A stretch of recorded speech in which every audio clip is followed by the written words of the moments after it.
This is a contract that has launched globally, right?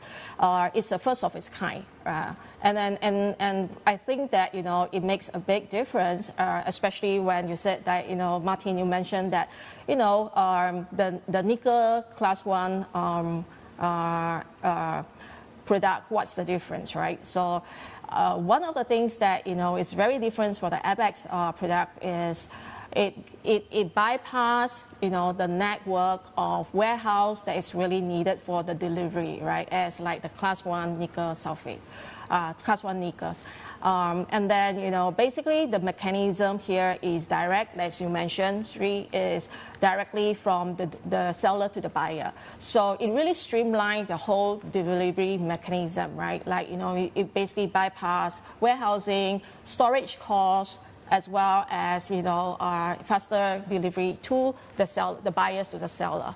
So I think that this is very much in line with the battery metals market, that typically products like these has a shorter shelf life. Nancy, it's still very early days, and You're building that critical mass of liquidity. But I've got to say, EVs and therefore nickel sulphate are really at the pointy end of all these trade tensions, which look set to only get worse. How volatile do you think this market is going to be?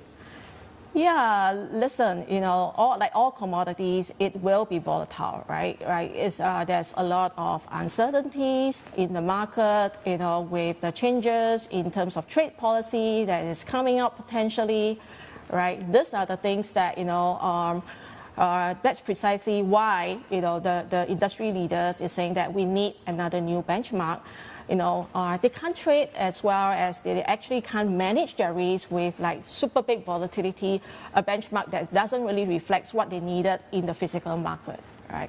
So I think that this is really the new benchmark, hopefully, to facilitate and also to give a lot more certainty in terms of the price risk management. So is what you are doing complementary to, let's say, LME's nickel benchmarks and base metal benchmarks and EV metals benchmarks that exist already?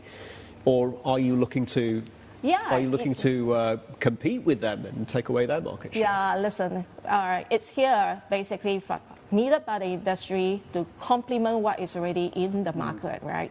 So I wouldn't say that it's a competition, but it's certainly a different model, and we have addressed this basically directly to create a battery metals nickel sulphate contract, rather than a refined class 1 nickel, right? So this is really to address the need of the battery metals industry.